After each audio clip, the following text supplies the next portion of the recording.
Zdravím všetci, moje meno je T-Rex a dnes som tu s novým videom. Keďže poslednú dobu hrávam, alebo od 6. sezóny proste hrávam Evelynn dosť často, hrávame v jungli a veľa ľudí sa mňa pýtalo, že ako ju proste hrávam, aké runy, aké masterky používam, aký build stavám a prečo ju hrám, tak som sa rozhodol spraviť takýto videoguide v krátkosti, že vlastne aké runy používam, aké masterky, čo stávam každú hru, prečo ju vlastne hrávam, aký playstyle používam, aby ste vlastne vedeli si vyskúšať tú Evelynn zahrať tiež a možno nájdete v nej taký potentiál, aký som v nej našiel ja. Takže začneme runami. Runy proste sú na obrazovke práve teraz. Používam tieto AD a AP runy. Tie ADčka, ktoré tam používam, sú hlavne v early game dobré, pretože to clearovanie za Evelynn je o hodne slabé a keď ješ čisto do AP, tak máš problém clearnúť vlastne prvý buff alebo prvé 2-3 campy, aby si vlastne prežil. Takže tie ADčka sú v začiatku dobré a potom tam má ďalej nejaký cooldown reduction na klasický armor, aby si vlastne v jungli dokázal prežiť, lebo má dosť slabý clear v early game. Tie cleary od Evelynn sú ako celkom rýchle, ale má strašne slabý sustain, čo vlastne znamená, že clearneš 2-3 campy a buď si bez všetkých potiek, alebo musíš backovať, alebo máš málo HP a nemôžeš gankovať. Takže hodia sa pre mňa tieto runy. Ďalej tu máme masterky, ktoré ideš čisto proste ofenzívne, neriešiš tam nič iné. Keystone je vlastne Thunderlord kvôli tvojmu burstu, pretože v tomto builde sa zameriavame hlavne na burst.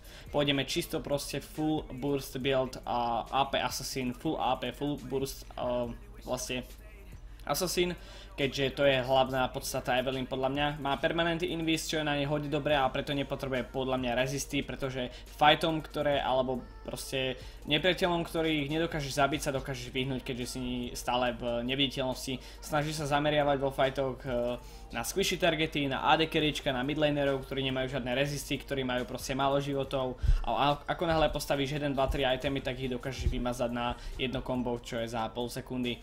Kombo si ukážeme, ako to vlastne funguje. Ďalej, hlavný core item, alebo hlavné core itemy, čo používam, sú Hextech, Gunblade a Lichbane. To sú core itemy, ktoré musíš mať v každej hre. Predtým som stával Hextech Protobuild, lenže Protobuild nejaké patche späť nerfli a vlastne ten Gunblade mi príde teraz o niečo silnejší. Takže stávam Gunblade. Klasický build vidíte momentálne na skrine, ktorý chodím každú jednu hru. Jedine čo tam pridávam alebo odoberám je Dark Seal a z toho potom Magi, pokiaľ sa mi hodne darí a trúfam si postaviť tú hru Magi, že viem, že tá hra sa nemôže nejako extra pokaziť, tak kúpim Magi a keď ju nastakuješ, tak si ešte o to silnejší. Nemusí tam byť Magi, môže byť tento klasický build, ktorý idem a potom už úplne v late game, keby náhodou máš ešte nejaké peniaze, tak môžeš predať boty za niečo iné alebo vymeniť jungle item, ale toto je core, ktorý budeš stavať každú jednu hru po poradí, proste nebudeš nič iné stavať, toto budeš stavať po poradí a ako náhle postavíš AP jungle item, Hextech Gunblade a Lichbane, môže byť aj Shin, nemusí byť, tak vtedy začne vlastne tvoj power spike, vtedy začneš vlastne byť hodne silný a dokážeš vymazávať carryčka na jedno jediné kombo, ktoré je vlastne Gunblade, EQ, to je celé. Pokiaľ máš tieto itemy, tak dokážeš AD carry vymazať na tieto 3 v podstate akéby one spely. Kombo sa začína vlastne tým, že Včkom prídeš invisom čo najbližšie a pokiaľ si už na hraní toho kruhu, že by ťa mohol vidieť, tak vtedy zapneš Včko, aby sa rozbehol k nemu bližšie a strelíš ho v tom Gunbladeu a dáš mu EQ.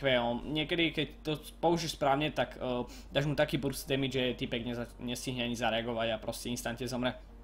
Podľa toho, ako je narezistovaný a aké má itemy. Evelynn má nejaké nevýhody, dajú sa proti nej stávať nejaké itemy, ktoré ju dosť counterujú, napríklad Hexdringer, alebo z toho potom upgradenutý Malmortius. Je hodne silný counter item na Evelynn kvôli tomu, že to pridáva vlastne tomu čempionovi Magic Damage Shield, takže ako náhle ty ideš jeho burstnúť, tak najprv musíš burstnúť aj HP, aj ten Magic Damage Shield, ktoré potom už musí byť hodne fed, aby si ho dokázal aj s tým vymazať.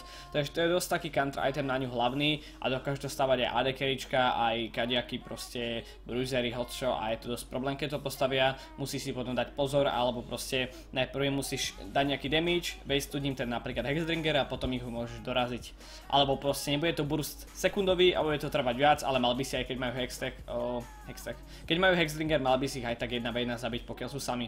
Takže vlastne playstyle Evelynn, hram ju na Assassina, ako som vravel, Ninja, proste Assassina si permanentne v invise, to je tvoj potential za Evelynn a preto si treba odchytávať targety, ktoré sú single. AD carry si farmy na bote, treba proste prísť za ním a zabiť ho. Midder si fighti na mide, proste farmy alebo niečo robí sám, treba ho ísť odchytiť. Pokiaľ majú squishy junglera, taktiež ovardovať si, counter jungliť a proste po jednom si odchytávať.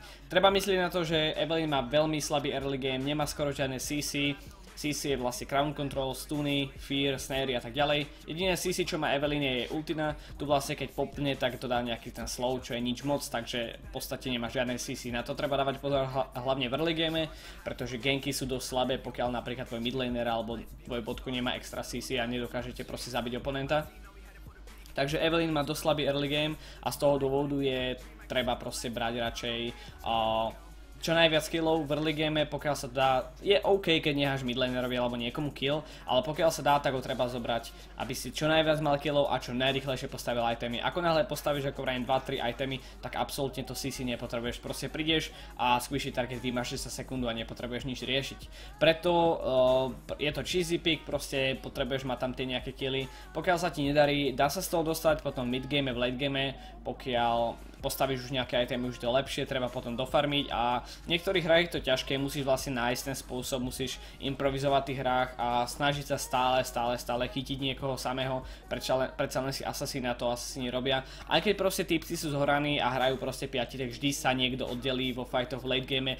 AD carry si ide po red buff, midder si ide po blue buff, henten ide, support ide napríklad barnúť draka, vždy proste keď máš ten vision a vidíš, že napríklad niekto sa oddelí, tak treba aj za ním a vymazať ho a v late game sa tým dajú dobre vyhrať hry, napríklad, že niekto si ide po red buff, AD carry, vymážeš ho, môžete ísť napríklad rovno barona a môžete pušovať, alebo dať inhibitor, teamfight a môžete to vyhrať, takže na to treba dávať pozor, je dobrá aj vo fightoch vďaka tvojej ultine, ktorá proste, keď ju lenneš, tak dá shield a v late game, keď do všetkých hitneš, dokáže to dať až 1500 HP shieldu, čo je OK, ale keďže ideš full squishy build, tak aj tak ťa dokážu rýchlo vybrusiť alebo zabiť. Takže v teamfightoch nie je zlá, treba s ňou flankovať, preto kto nevie čo je flank, tak vlastne to je akoby obídenie oponenta, pokiaľ si v invise, tak si ich môžeš kompletne celých obísť a zozadu proste na nich engagenú tvojou ultinou.